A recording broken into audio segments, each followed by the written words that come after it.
So all of the transformations we discussed in the last video apply to all of the parent functions that we discussed early on.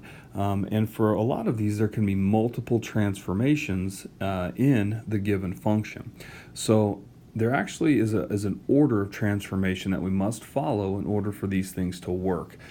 So we have 4 different transformations in the order that we need to perform them on a given function.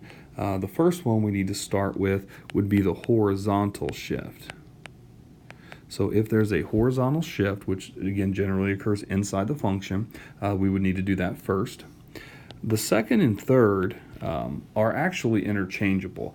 I'll tell you, I normally do the scalar if it applies second, followed by the reflection third.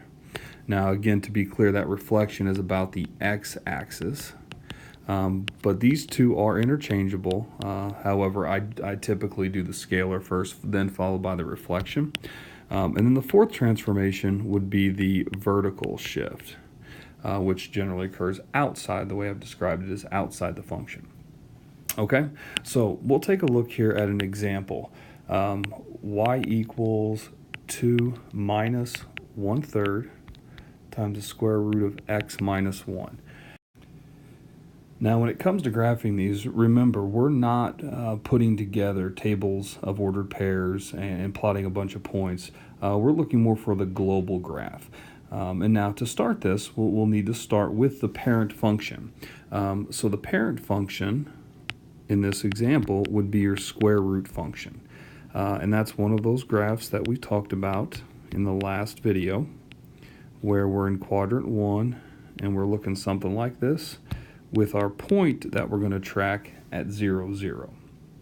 All right, so that's the parent function. Now, in terms of the transformations, first thing I'd look for is a horizontal shift.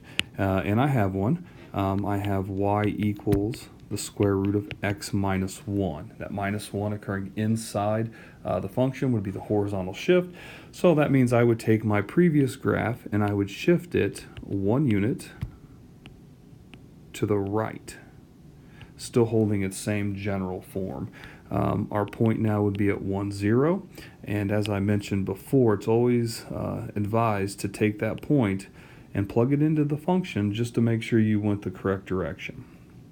Okay, so the horizontal shift is complete. Now we'll take a look at the scalar, and I'll come up here and do this so I can save some room. Our scalar would be the 1/3, and we still have the x minus 1 under the square root. Now, the scalar, remember, if it's between 0 and 1, it's going to cause the previous graph to go up the y-axis slower. And so our graph needs to look a little different. Our graph needs to look, in this case, a little flatter than the original or the one in the last step. So our point is still 1, 0, but you can see it's a little flatter. It's not going up that y-axis as quickly as the previous graph. Okay?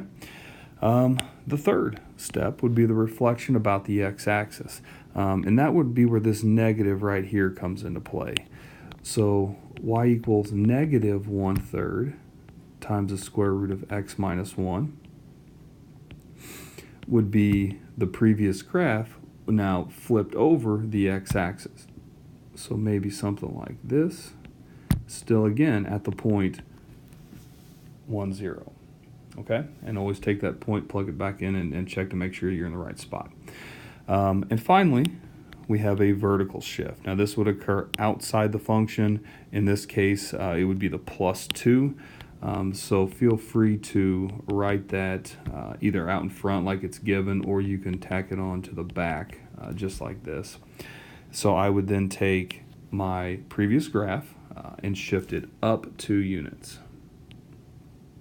Now, when I shift this up 2 units, my x value is still going to be at 1, but my y value now is going to be at a +2. So our ordered pair would be 1, 2. And I'll say it again, take that point. If x is 1, notice how you'd end up with y equaling 2. So we know we did this correctly. Okay? Now, all of the transformations are taken care of. We're left with our final graph, which is this one right here. And it's usually pretty predictable that once you put a graph like this together, we'll follow up with a question to state the domain and range, more as a review, if anything. So looking at the graph that we have boxed in there in red, the domain, if you remember, would be the left and the right, would be from 1 to positive infinity. And the range, which is the up and the down, would be your negative infinity to a positive 2. And again, notice the closed brackets on the 1 and the 2 there. So there we have our final graph, which hopefully you're beginning to think is actually a whole lot easier than plotting a bunch of ordered pairs and connecting the dots.